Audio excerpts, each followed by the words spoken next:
అసలేంటి boycott Bhairavam controversy? ఈ Bhairavam director Vijay కనకమెండల గారు తన సినిమా ప్రీ రిలీజ్ ఈవెంట్ లో ధర్మాన్ని కాపాడడం కోసం ఎప్పుడు ఎవరో ఒకరు వస్తూనే ఉంటారు. సరిగ్గా సంవత్సరం క్రితం కూడా మన రాష్ట్రాన్ని కాపాడడం కోసం ఒకరు వచ్చారు. అలాగే నా సినిమాలో ధర్మాన్ని కాపాడడం కోసం కూడా కాల భైరవుడు అనే ఒకరు వస్తారు, తను ధర్మాన్ని కాపాడతాడని చెప్పి డైరెక్టర్ గారు చెప్పారు. సో అసలు కథ ఇక్కడే మొదలైంది. సరిగ్గా సంవత్సరం క్రితం మన రాష్ట్రాన్ని కాపాడడానికి ఒకరు వచ్చారు అంటే దాని అర్థం ఏంటి?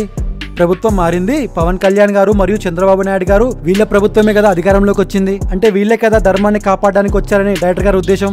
సో డైరెక్టర్ గారు చేసిన ఈ వ్యాఖ్యల్ని వైసీపీ వాళ్ళు అఫెన్సివ్ గా తీసుకున్నారు. అందుకే బాయ్కాట్ భైరవం అని పిలుపునిచ్చారు. ఇది మొదటి కారణం. కాగా రెండవ లేటెస్ట్ కారణం ఏంటంటే ఈ భైరవం డైరెక్టర్ విజయ్ కనకమెండల గారు 2011లో ఫేస్బుక్ లో ఒక పోస్ట్ పెట్టారు.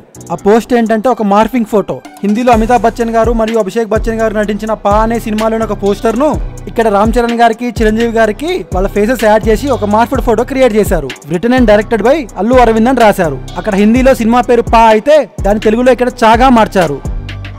ఇది ఎడిట్ చేసింది విజయ్ కనకమెండల గారా లేదా వేరే వాళ్ళ అని తెలియదు, కానీ విజయ్ గారు మాత్రం దాన్ని పోస్ట్ చేశారు. ఇది చేసింది కూడా 2011లో. సో ఈ పోస్ట్ రీసెంట్ గా సోషల్ మీడియాలో హల్చల్ చేస్తుంది. తను పోస్ట్ చేసిన ఈ మార్ఫింగ్ ఫోటోని చూసి మెగా ఫ్యాన్స్ అఫెండ్ అయ్యారు. సో మెగా ఫ్యాన్స్ కూడా బాయ్కాట్ భైరవం అని చెప్పి పిలుపునిచ్చారు. So these are the 2 reasons why boycott Bhairavam is trending. ఈ బాయ్కాట్ భైరవం విషయం తెలుసుకున్న విజయ్ గారు క్షమాపణ కూడా చెప్పారు. ఆ పోస్ట్ చేసింది నేను కాదు, నా అకౌంట్ హ్యాక్ అయింది. నేను చిరంజీవి గారికి మరియు రామ్ చరణ్ గారికి చాలా పెద్ద ఫ్యాన్ ని.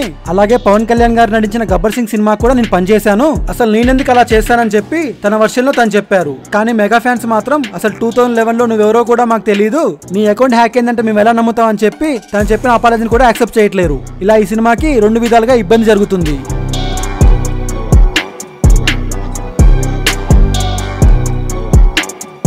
కానీ కొంతమంది మాత్రం అప్పుడెప్పుడో 2011లో పెట్టిన దానికి ఇప్పుడు ఈ సినిమాని ఎందుకు బాయ్కాట్ చేయడం? సినిమా అంటే డైరెక్టర్ ఒక్కలే కాదు, సినిమా అంటే చాలా మంది లైఫ్ కదా. సో దయచేసి ఈ కాంట్రవర్సీని వదిలేయండి అని చెప్పి అభిప్రాయపడుతున్నారు. సో మీ ఒపీనియన్ ఏంటో కింద కామెంట్ రూపంలో తెలియజేయండి.